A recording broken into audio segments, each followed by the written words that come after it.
사도신경으로 신앙 고백 드립니다. 나는 전능하신 아버지 하나님 천재 창조주를 믿습니다. 나는 그의 유일하신 아들 우리 주 예수 그리스도를 믿습니다. 그는 성령으로 잉태되어 동정녀 마리아에게서 나시고 본디오 빌라도에게 고난을 받아 십자가에 못 박혀 죽으시고 장사된 지 사흘 만에 죽은 자 가운데서 다시 살아나셨으며 하늘에 오르시어 전능하신 아버지 하나님 우편에 앉아 계시다가 거기로부터 살아있는 자와 죽은 자를 심판하러 오십니다. 나는 성령을 믿으며 거룩한 공교회와 성도의 교제와 죄를 용서받는 것과 몸의 부활과 영생을 믿습니다. 아멘. 찬송가 438장입니다. 438장.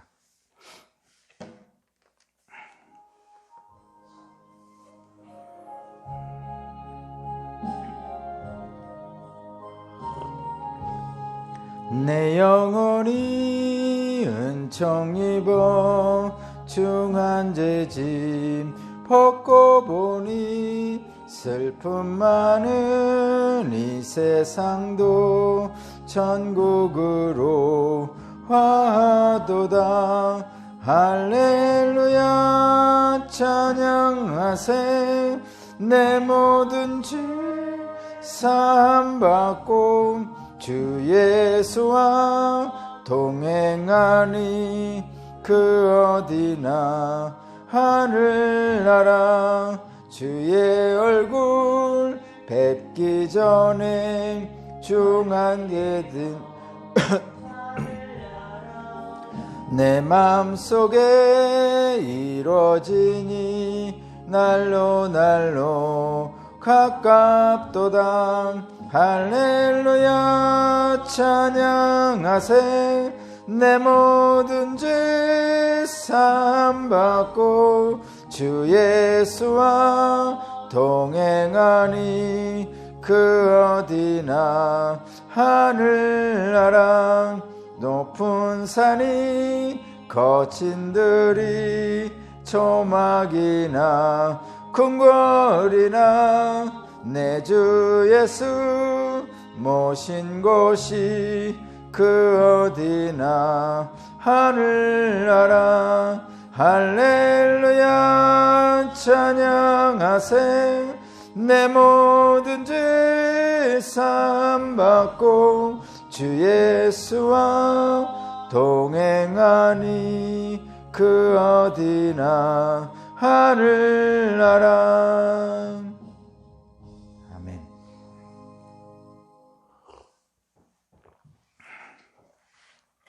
오늘 하나님 말씀은 출애굽기 12장 14절에서 28절입니다.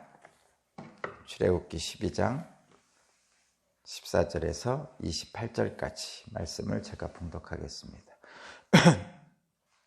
이날은 너희가 기념해야 할 날이니 너희는 이날을 주 앞에서 지키는 절기로 삼아서 영원한 규례로 대대로 지켜야 한다. 너희는 이래 동안 누룩을 넣지 않고 만든 빵을 먹어야 한다. 그 첫날에 너희는 집에서 누룩을 말끔히 치워라. 첫날부터 이튿날까지 누룩을 넣은 빵을 먹는 사람은 누구든지 이스라엘에서 끊어진다. 너희는 첫날에 거룩한 모임을 열고 이튿날에도 거룩한 모임을 열어라. 이 두 달에는 너희 각자가 먹을 것을 장만하는 일이 아니면 어떤 일도 해서는 안 된다.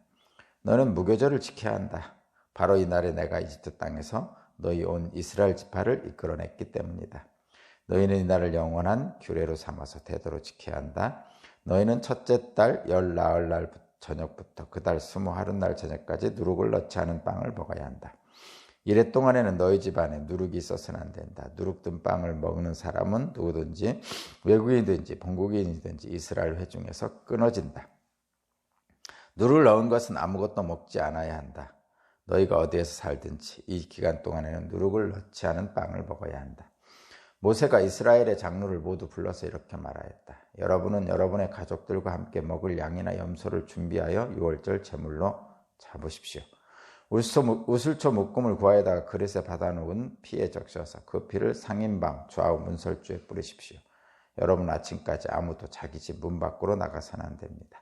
주님께서 이집트 사람을 치려고 지나가시다가 상인방과 좌우 문설주에 피를 바른 것을 보시고 그 문 앞에 그냥 지나가실 것이며 파괴자가 여러분의 집을 치러 들어가지 못하게 하실 것입니다. 여러분은 이 일을 여러분과 여러분의 자손이 지킬 규례로 삼아 영원히 지키게 하십시오. 여러분은 주님께서 여러분에게 주시겠다고 약속하신 땅에 들어가거든 이 예식을 지키십시오. 여러분의 아들, 딸이 여러분에게 이 예식이 무엇을 뜻합니까? 하고 물을 것입니다. 그러면 여러분은 그들에게 이것은 주님께 드리는 유월절 제사다. 주님께서 이집트 사람을 치실 때 이집트에 있던 이스라엘 자손의 집만은 그냥 지나가셔서 우리의 집들을 구하셨다 하고 이르십시오. 백성은 이 말을 듣고서 엎드려 주님께 경배를 드렸다. 이스라엘 자손은 돌아가서 주님께서 모세와 아론에게 명하신 대로 하였다. 아멘.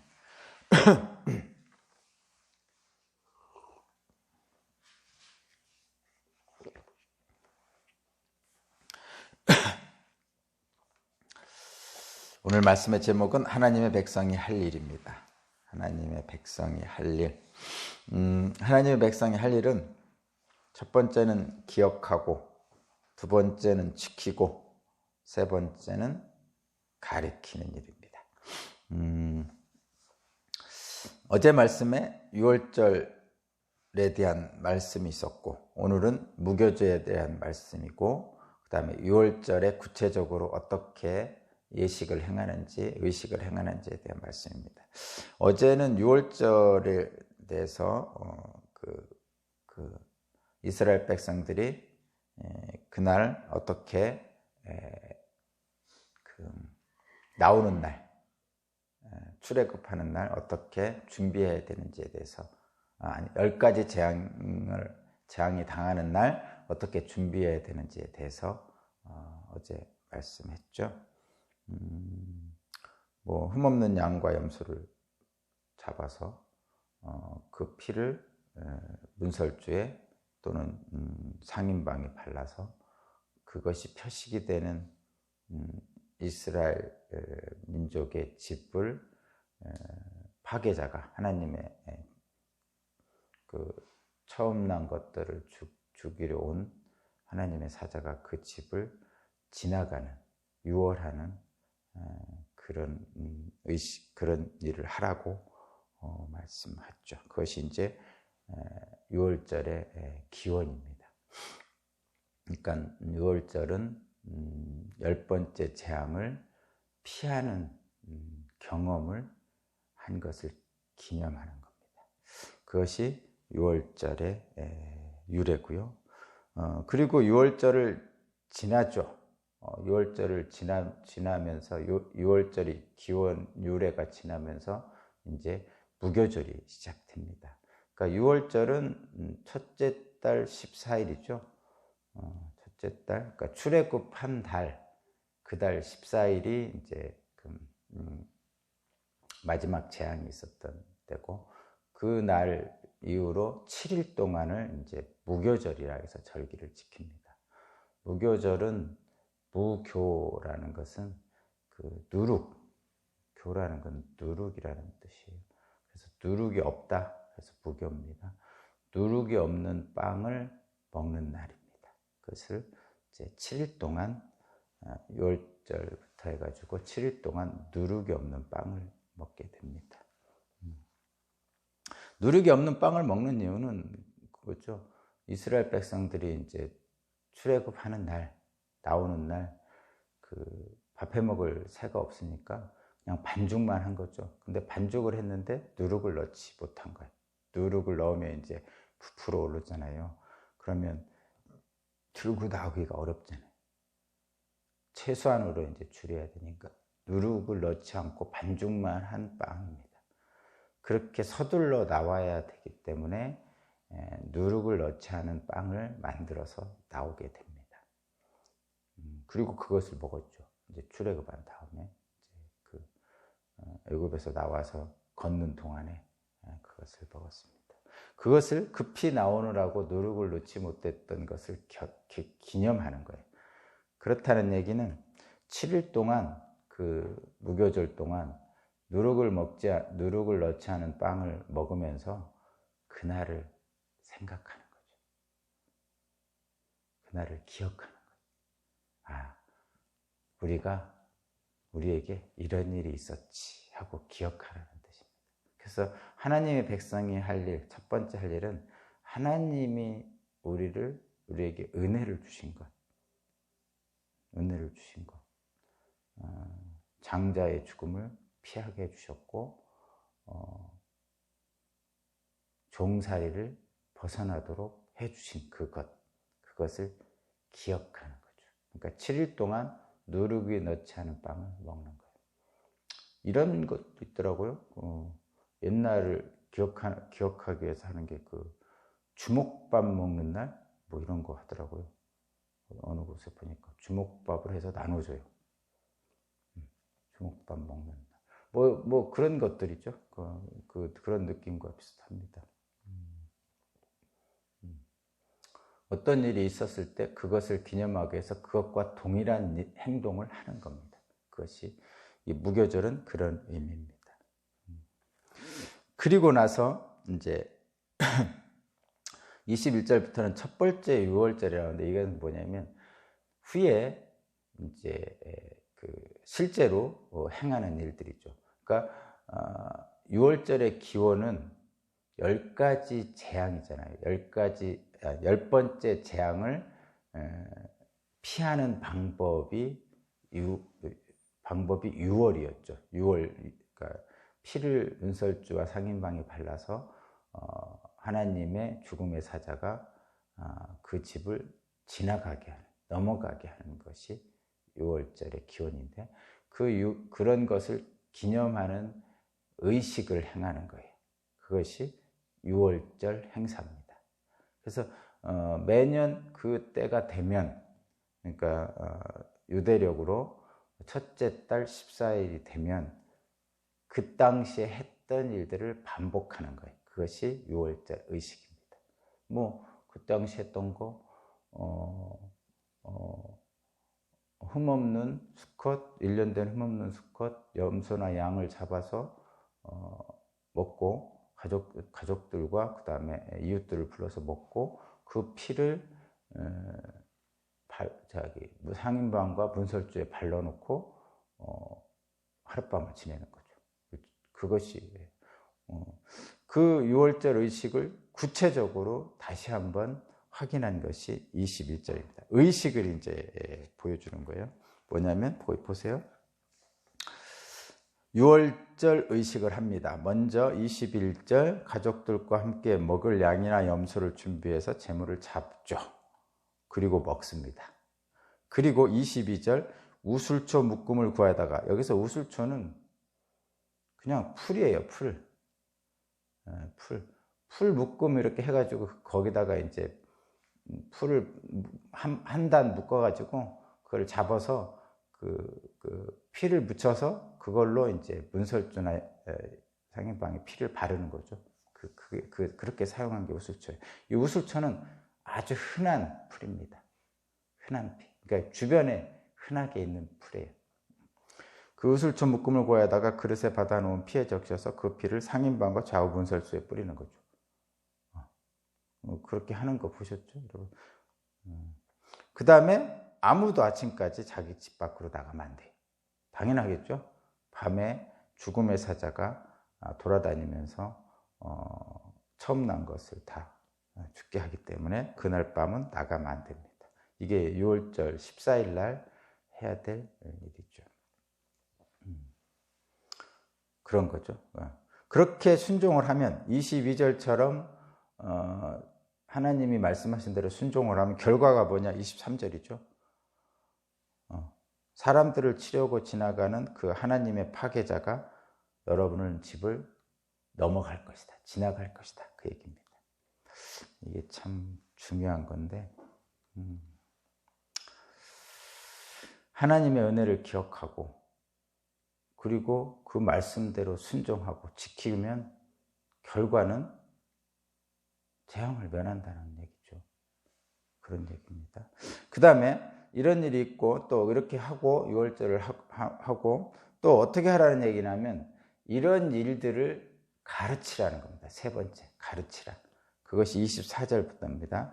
여러분들은 계속 영원히 이 규례를 지키고 그다음에 25절 예식을 계속하고 약속의 땅에 들어가도 이 예식을 계속하고 26절 가르치라. 여러분의 아들, 딸이 여러분에게 이 예식이 무엇을 뜻합니까? 그러니까 6월절, 매년 6월절이 돼서 첫째 달 14일이 됐을 때 양과 염소를 잡아서 먹는 것까지는 뭐 애들이 뭐라고 하지 않겠죠, 아이들이. 근데 우슬초에다가 피를 붙여서 문설주와 양인방에 이렇게 바르는 것을 보면 애들이 궁금할 거란 말이에요.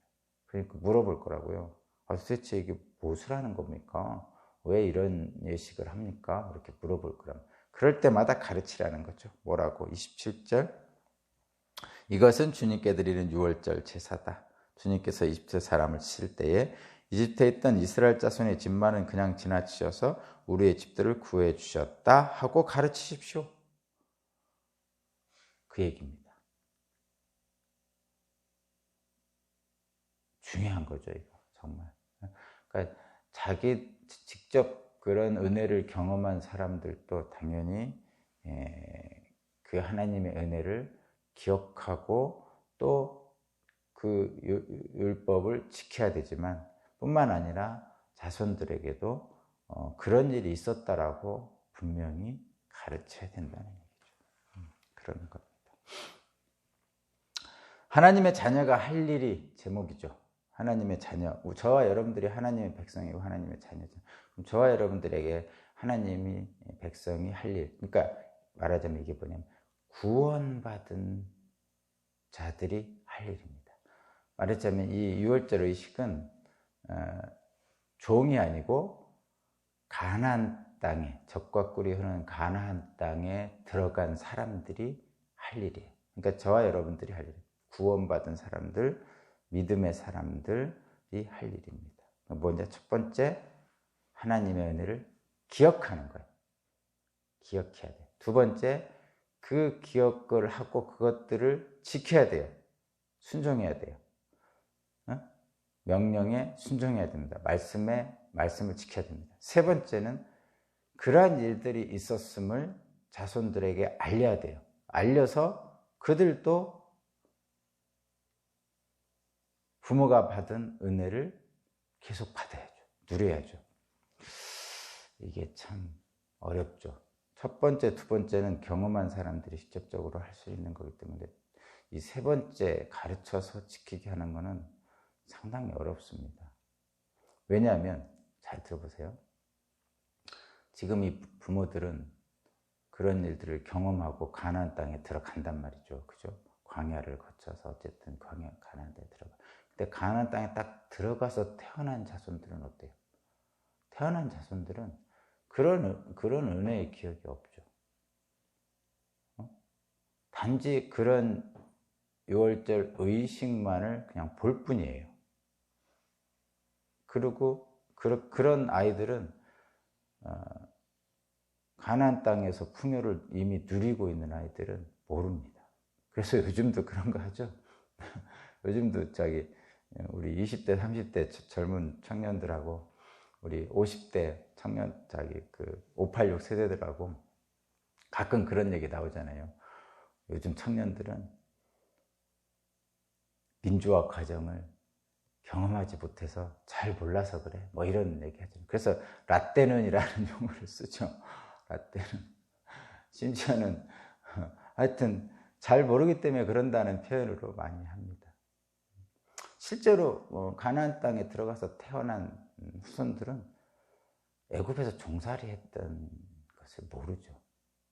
그냥 들었지.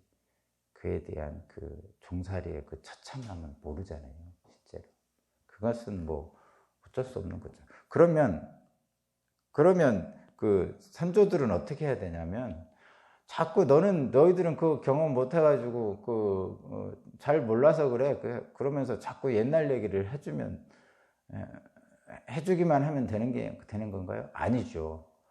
당연히 옛날에 이런 일이 있었어. 그래서 지금도 이 의식을 하고 기념을 하고 잊지 않아야 돼. 뭐 이런 얘기는 해줘야 되죠. 그래서 뭐죠?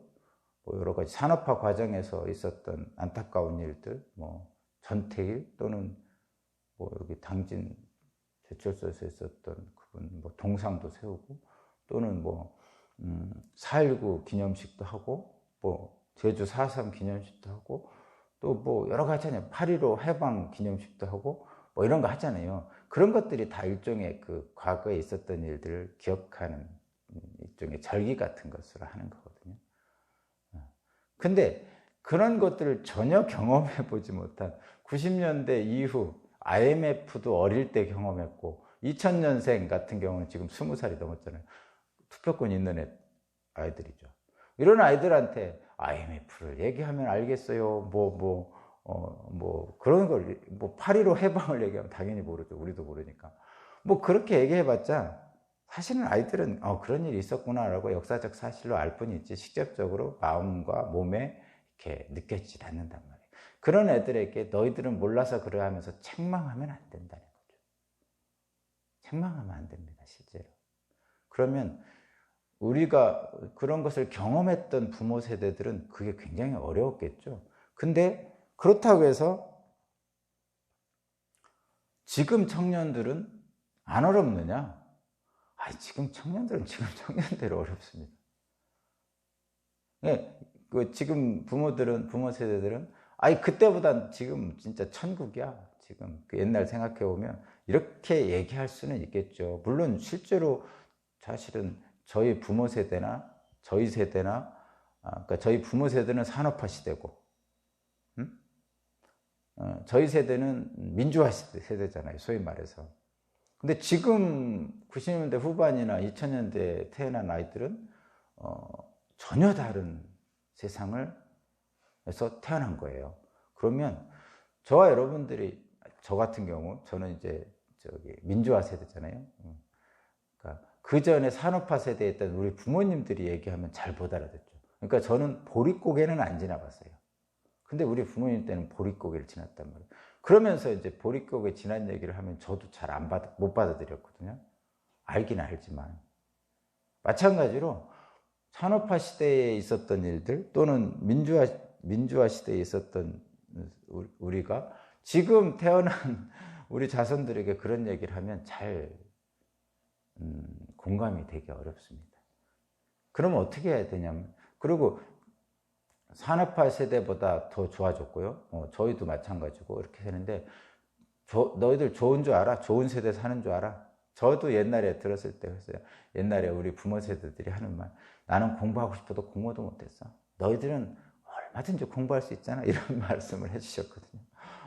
지금도 마찬가지죠. 지금 너희들은 옛날에 얼마나 그 정치적으로 미얀마 같은 어려운 시절이 있었는지 몰라 하면서 얘기하죠. 그럼 지금 청년들은 잘 모르는 거죠. 그렇다고 해서 옛날 산업화 시대 부모님들이 우리를 막 야단치고 그러셨듯이 우리도 또 지금 젊은 세대를 야단치면 될까요? 그거는 뭐냐면 안 됩니다. 왜냐하면 같은 경험을 공유하지 못하기 때문에 그래요. 다만 그 의식은 행하죠. 예식은 행한단 말이에요. 말하자면 4.19를 경험하지 못했지만 4.19에 대한 기념식을 하잖아요.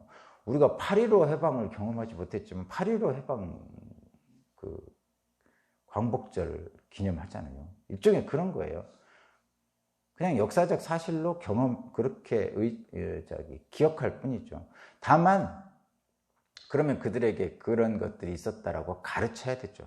이용수 할머니가 말한 것처럼 가르쳐야 돼요. 근데 일본은 안 가르치잖아요. 그러니까 이용수 할머니가 막 그 주장을 하는 거죠. 뭐 그게 국가 간의 문제라 쉽게 될 일은 없겠지만 어쨌든 그런 것을 계속 기억하게 하고 가르칠 수밖에 없습니다.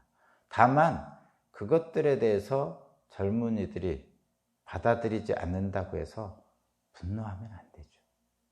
왜냐하면 산업화 시대 때 우리 부모님들이 어려움 겪었듯이 사실은 민주화 세대 때 저의 나이도 어려움을 겪었잖아요.